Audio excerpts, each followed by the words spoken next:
Somewhere in the cold, persistent rain that made the city itself seem a thing of evil, a girl had disappeared, and it was my job to find her. But before I did, I found death and a devil. From the pen of Raymond Chandler, outstanding author of crime fiction, comes his most famous character as CBS presents The Adventures of Philip Marlowe.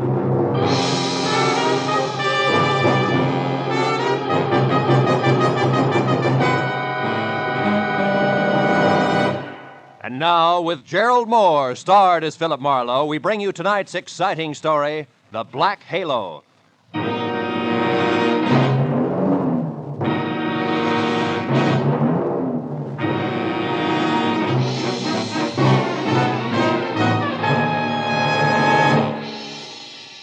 For 3 days, an ugly storm had lashed at the west coast from northern Oregon to the tip of Lower California.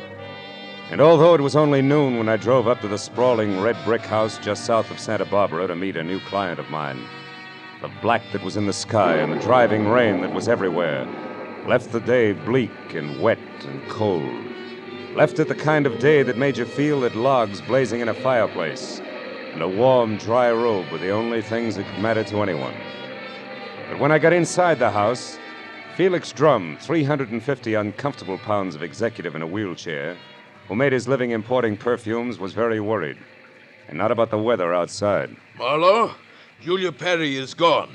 I want you to find her and bring her back. And the sooner you do that, the better. And the more I know, Mr. Drum, the easier it'll be. Exactly who is Julia Perry? My assistant. Very capable girl, who in the past 6 months has practically taken over my entire business.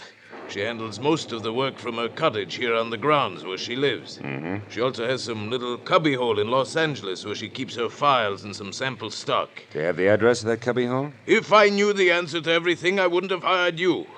And anyway, it isn't important. Hand me that little bottle. This there, one? Please. Yes. No, here. Thank you.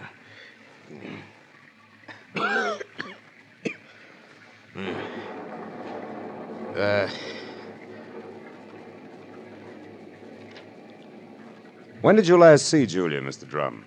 3 days ago. Oh, it was 3 days ago, when she left on one of her regular weekly trips down to Los Angeles to bid on perfumes. Usually she stayed away overnight, but the Beechwood Plaza Hotel most of the time, and she was back here by noon the next day. I suppose you've already checked the Beechwood Plaza, huh? Yes, of course. My man Ruby, the one who showed you in, has called the place a dozen times. But they only know that Julia registered there 3 days ago and hasn't been seen since. Well, what about the girl herself, Mr. Drum? I mean her background, friends, family, that sort of thing. As far as I know, Marlowe, Julia has no friends and no family either. She's just a sweet but smart little girl from someplace in Kansas. Mm-hmm. No beaux, not even nice ones, huh? I don't think she had the time. You see, when Julia first came to work for me, she wanted to get ahead, and I gave her the chance. She made good. Mm-hmm. Today, she's as much my right arm as Ruby is my leg. Mr. Drum, did you notice anything unusual about Julia's behavior lately? Yes, and that's the reason I'm worried. About 2 weeks ago, I saw changes in the girl, Marlowe. She seemed less spry, more preoccupied. Oh? Yes. I figured it was overwork myself, since the end of the year always means detailed annual reports, so I made no comment at the time. I see. Tell me, Mr. Drum, what does she look like? Well, I have no pictures, but she's a blonde of medium height and was wearing a plaid raincoat and a little circle of a hat when she left. Uh-huh. Altogether, she's sweet and simple, if that's what you mean. Yeah. Do you mind if I stop in at her cottage on my way out? Marlowe, you turn the place inside out if it'll help any. Only since I'm certain that Julia's in some kind of bad trouble, you be quick and find her.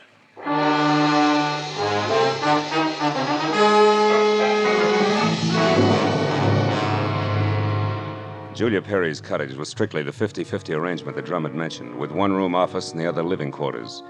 In the office, I found everything in its proper place, so I moved to the other room. The moment I stepped over the threshold, the white fluff that trimmed the quilted bedspread and the splash of color in the drapes said that Julia Perry had to be something soft and warm. And the half a dozen quietly tailored suits that were lined up in the closet like a squad of soldiers facing right told me that she was also simple and neat. I ran through the pockets of her clothes and all the drawers and closets in the room, trying to find something that would give me a lead that I was sure I had to have. But after 20 minutes, I'd found only a leather cigarette case, a package of peppermint lifesavers, and a maroon and gold monogram book of matches, the cover of which was half torn off so that I could only be certain that the middle initial was a V and that an E or an F were on either end.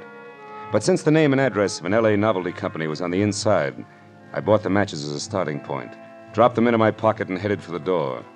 When I opened it, I was surprised to find Ruby, Drum's right-hand man, purple scar and all, standing in the rain, and staring at me like my ears were spinning.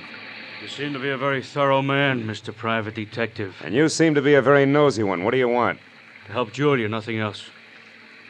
So here's a postcard that came for her this morning. It was mailed in L.A. yesterday. Yeah? Dear Julia, tried to reach you at Santa Barbara 1181 both yesterday and today, but got no answer. I'm leaving. I'm leaving town tomorrow. As one little girl who fled life in Haven, Kansas to another, I would have enjoyed seeing you again. For a bit before I moved on to who knows where. Anne. Santa Barbara 1181. That the number here? Yeah. It's Julia's private business phone. Well, what do you think? The postcard any help? Possibly. Tell me, Ruby, why didn't you show this to Mr. Drum? I forgot about it until just now. You're a liar. Well, it's on account of the postcard was delivered here to the cottage. Which is no man's land for you? Yeah, sort of. Mr. Drum doesn't like people who work for him mixing socially with each other. Or maybe a sweet kid like Julia hasn't got any use for the passes you've been making at her, huh? Hold it. I like Julia, and even if she don't go for me, anything I can do to help her, I still do, understand? Yeah, I understand. I'm not so sure I believe. Goodbye, Ruby.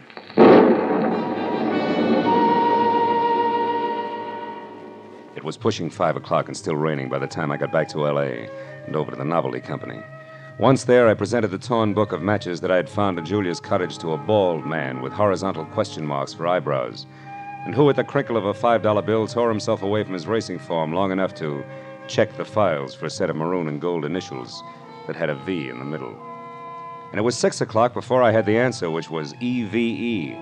And they weren't initials, but the front name of Mrs. Eve Bentley, who lived in a villa at the swank Sunset Terrace Apartments. And according to the gentleman who said he knew his oats, was a very classy filly. An hour later, I was at Mrs. Bentley's front door, and while I made with the chimes and waited, I wondered just how much a guy who loves the ponies could know about women. But when the door opened, I had my answer. Yes? What is it?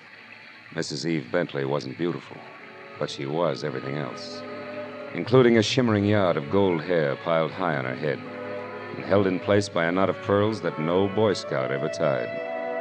Her face was wide blue eyes and open red lips on a backdrop of soft, fair skin. She wore a black silk jersey dress that must have been sprayed on.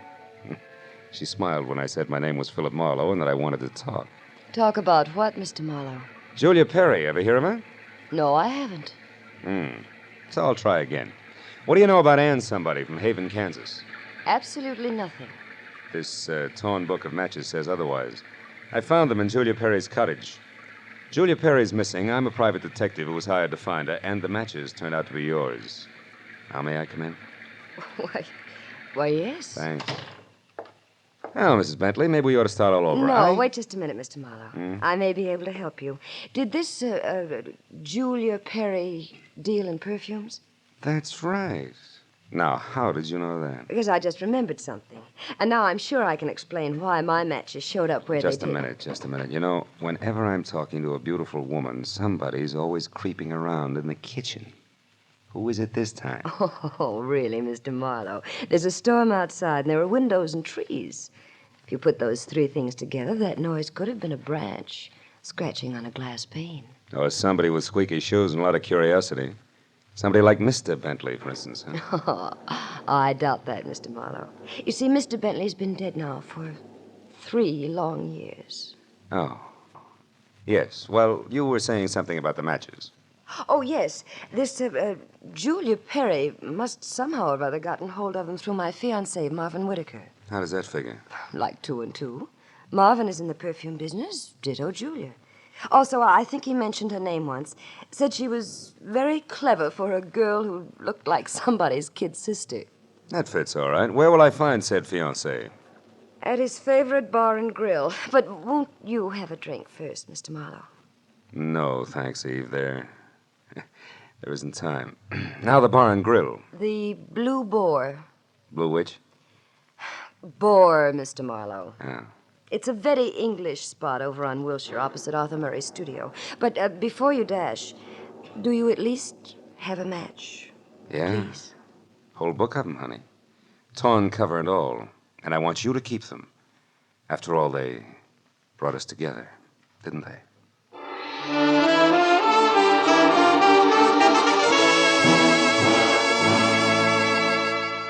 When I got outside, I postponed my run between the raindrops over to Wilshire Boulevard long enough to take a look behind the villa.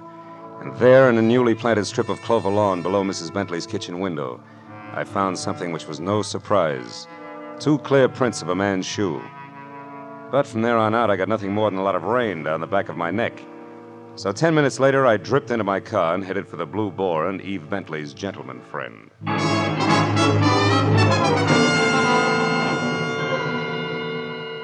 I located Marvin Whitaker, a handsome, hale fellow well met, in a white turtleneck sweater and riding breeches, behind a hot rum toddy in a corner booth that was pictures of steeplechase mounts against newly antiqued mahogany.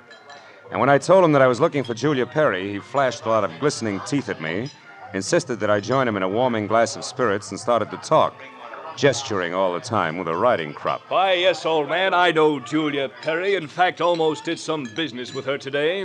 You mean you were supposed to meet Julia someplace? That's right. At 1881 Selma Avenue, to be precise. But she called me this morning and postponed the whole transaction indefinitely. Could you stop projecting long enough to tell me why? She didn't say. Of course, it's of no bother to me on a day like this. No sane man should be any farther away from a toddy than we are right now. So drink up, old boy. It'll do you a world of good. Yeah, I bet it will. Look, Mr. Whitaker, one more question.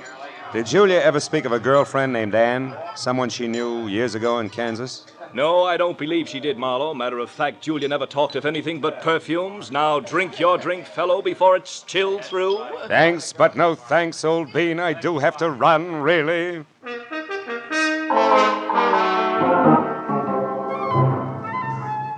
was a 20-minute drive to the address on Selma, and the rain had stopped by the time I got there.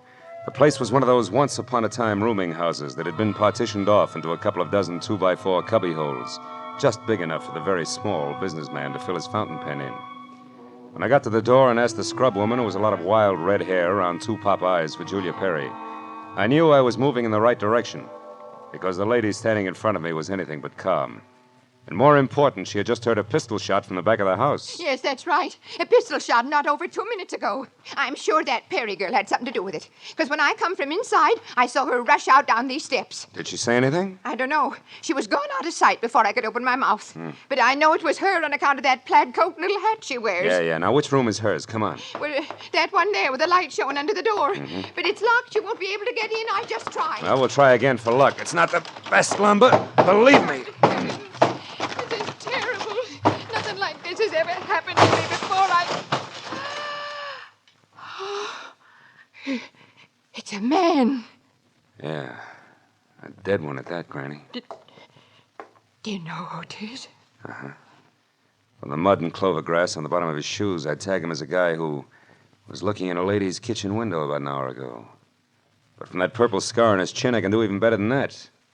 The name, Granny, is Ruby, a guy I thought was still in Santa Barbara.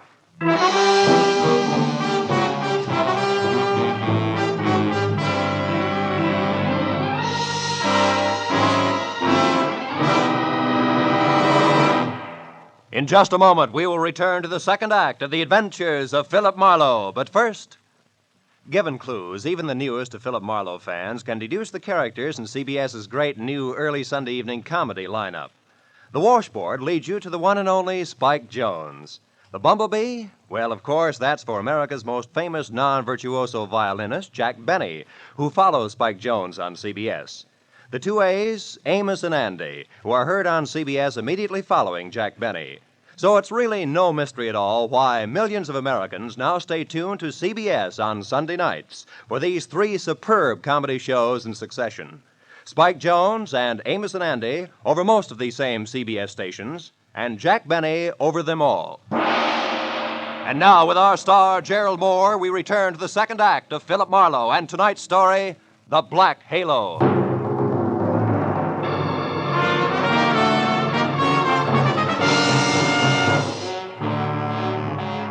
Ruby's body sprawled on the floor, and the girl in the plaid raincoat running away from it meant one thing. Julia Perry's trouble was important, like life, but more like death. A half sneer was congealed on Ruby's face, and his eyes, turned waxy, still held a look of mild surprise. I wasted some breath telling the scrub woman not to touch anything, and then I put in a call to my overweight client in Santa Barbara. He was glad to hear from me, at first. Marlowe. Well, now, I didn't expect a call from you this soon. You sure work fast, don't you, lad? Have you found her? Have you located Julia? Not quite. She's about 5 minutes ahead of me. Incidentally, Mr. Drum, she works fast, too. What do you mean by that? Let me ask the questions, huh? Number one, what was your leg man Ruby doing in L.A. tonight? Ruby? Yeah. Why, I sent him in to pick up some medicine for me. Why? Come on, Drum, you can talk straighter than that, and you better. I just found Ruby dead. Dead? Ruby's dead? What happened to him, Marlowe? He was shot. So forget the gags and tell me why he was snooping around. All right. I didn't trust you. No. It's my policy to trust nobody until he proves himself.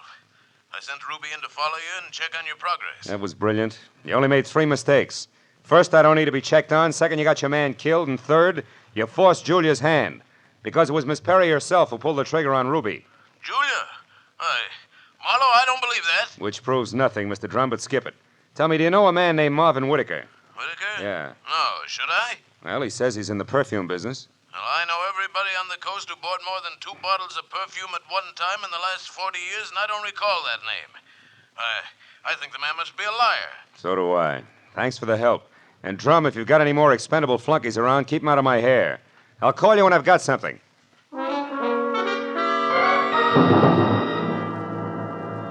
I called homicide next and told Detective Lieutenant Ibarra where to find the body and who was responsible for it being in that dead condition. And when the question of why came up, I admitted I was still shooting blanks. Oh, I told him about the razzle-dazzle Whitaker had handed me and named the Blue Boar on Wilshire as my next stop.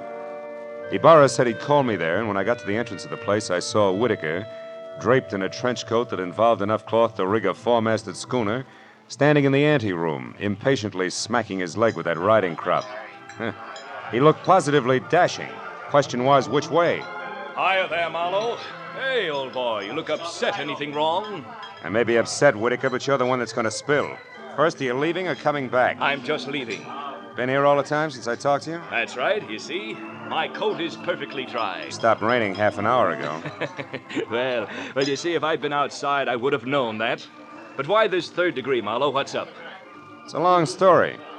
Maybe we better sit down and talk it all over from the beginning. Oh, I'm afraid I can't. Not just now. I've got a date. She'll keep. Not this one. It's something rather special. Special, huh? Like Eve Bentley? Now, look here, old boy. You're prying into my personal affairs. Whitaker, I'll rip the lid clear off your personal affairs if necessary to get a clean answer out of you. Now, what do you really know about Julia Perry? I told you once. Are you implying that I'm a liar? At least that. For instance, who puts out Amir? Come on, Whitaker. It's a well-known fragrance. Why, I don't recall offhand. That's strange, because any woman knows Amir's a Dana perfume. Just what are you trying to prove by all this? That as a perfume dealer, you stink. And try this for size. When I got to that address you gave me, I found a fresh corpse there with a bullet hole in it. A murder?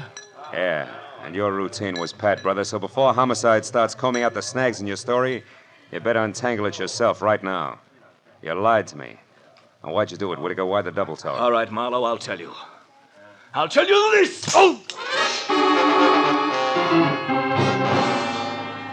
He was as quick as a wounded cat. The riding crop slashed across my face even before I'd realized he'd moved. And by the time the red light stopped dancing in my eyes, Marvin Whitaker was gone.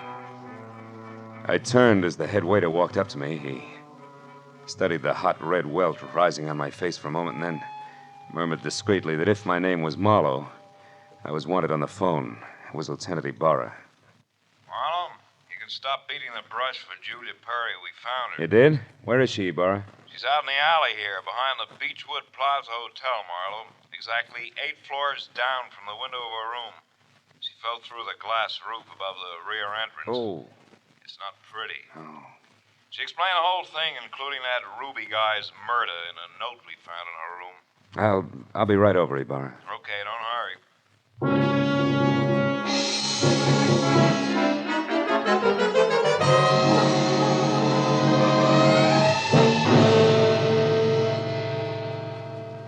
The old story, Marlowe. When Drum finally got around to trusting her, he practically gave her his business. It was too much temptation. Mm-hmm. She'd been stealing from him in a big way for almost a year, her note says. And she decided to run for it when she knew she couldn't hide the thefts any longer, huh? That's right. That Ruby caught on some way, and she killed him, but I guess murder was too rich for her blood, so she came back here, thought it over, and then checked out. Yeah. All she left behind was a little plaid raincoat and a purse over there. Hey, she was wearing a dinky hat, too, Ibarra. Did you find that? Mm-hmm. Come over here to the window, Phil. See down there on that canopy, that little black circle? That's her hat. I sent Mooney down to get it. Can't leave any loose ends around, you know. Yeah. Got a light, Lieutenant? Oh, sure. Here you are. Thanks. Hey, what happened to you? That welt on your face, Phil. Oh, I backed that horsey liar named Whitaker into a corner, and he slapped his way out with a riding crop. And speaking of loose ends, if I ever catch up with that... Ibarra, where did that stuff on the dresser come from? Well, this out of the pockets of Julia's plaid coat. Why? But that's impossible unless... Holy smoke. That's why Whitaker lied to me. Hey, where are you going with that, Phil? Come back here. I gotta check on something, Ibarra, and keep your notebook handy. If I'm right, this deal is still wide open.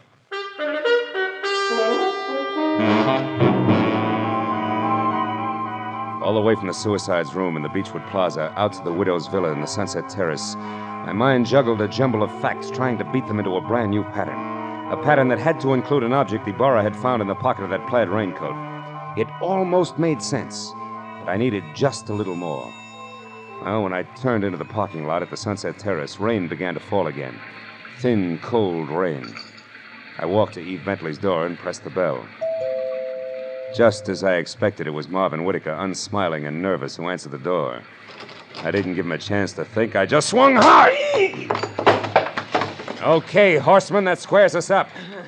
Come on, Heavy, roll over. Let's see if you're carrying a gun. Okay, no gun. Now, be a good boy, Whitaker, and you'll make out all right, but one funny wiggle out of you and I'll crack your skull. It's a promise. Do you hear me?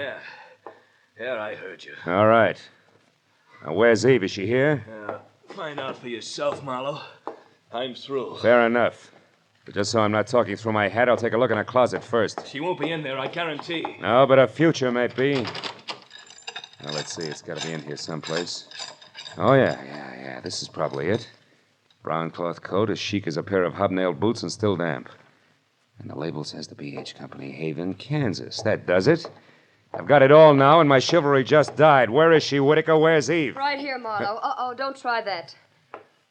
I guess you really do have it figured out, haven't you? Yes, Eve, I have. Sorry it turned out this way, because you had your points as Eve and as Julia. Don't put it in the past tense, Marlowe.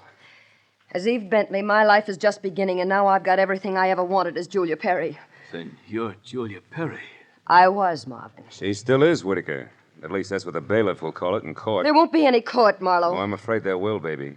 You're twice a killer now, and both for the same reason, remember? First Ruby, because he saw you as Eve. And the girl you pushed out of the hotel window, who was no doubt Anne, your old chum from the hometown. She must have seen you posing as Eve, too. All right, Marlowe. Anne ran into me by accident and ruined everything. I had no choice. I promised her money and then told her to go to my room at the Beechwood Plaza and wait for me. Eve, I can't believe this. It can't be true. Yes, Marvin, it is true. Darling, I didn't want this mess. I'd have left town this morning as I intended if sweet, sly little Anne hadn't seen me.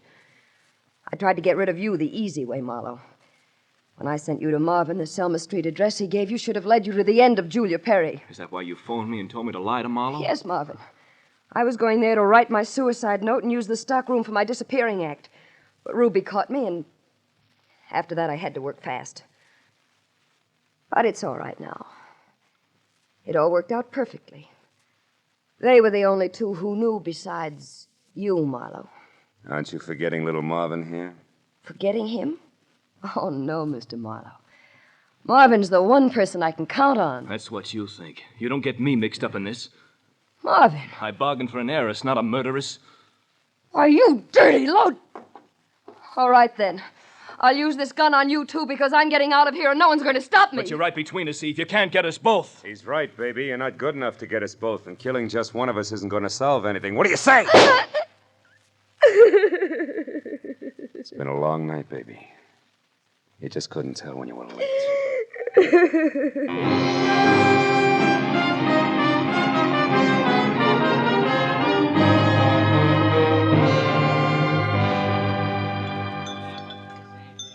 You want any more of this coffee, Marlowe? No, it's sludge, Lieutenant.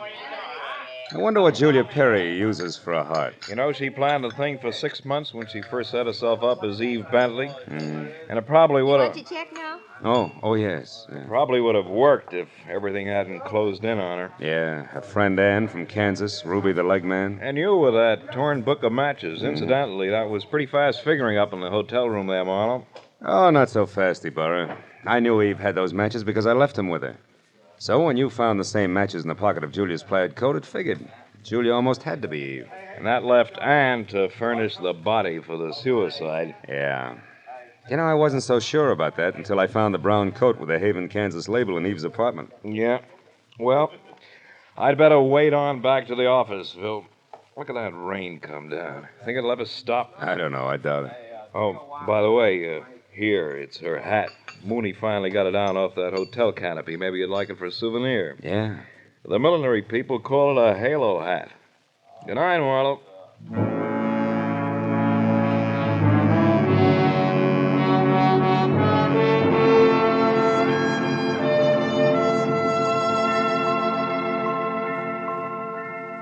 I sat there a while after Ibarra left, looking at the rain in the street, and the cold coffee in front of me, and Julia's little round halo on the table.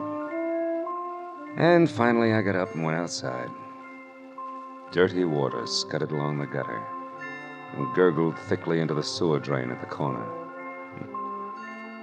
For a minute I caught a glimpse again of the girl I'd figured Julia Perry to be when I went through her cottage in Santa Barbara. Yeah, that girl was an angel.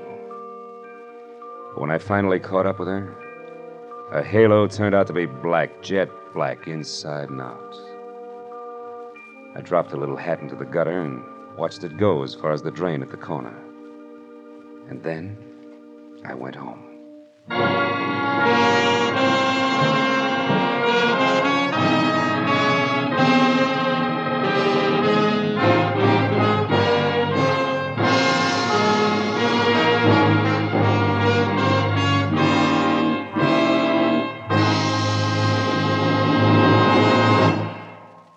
The Adventures of Philip Marlowe, created by Raymond Chandler, stars Gerlad Mohr and is produced and directed by Norman MacDonald. Script is by Mel Donnelly, Robert Mitchell, and Gene Levitt.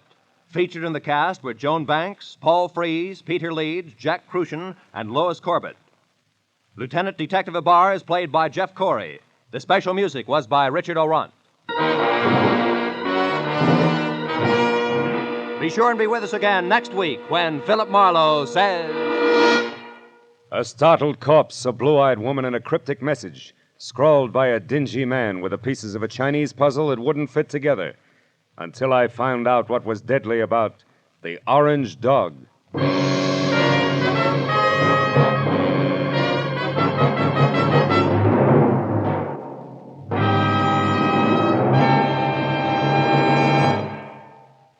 You'll find a whole hour of fun, variety, music, and thrills on Sing It Again tonight and every Saturday, for it's heard over most of these same CBS network stations.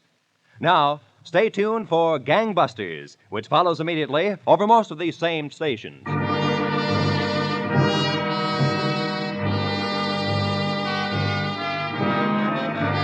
This is Roy Rowan speaking for CBS, the Columbia Broadcasting System.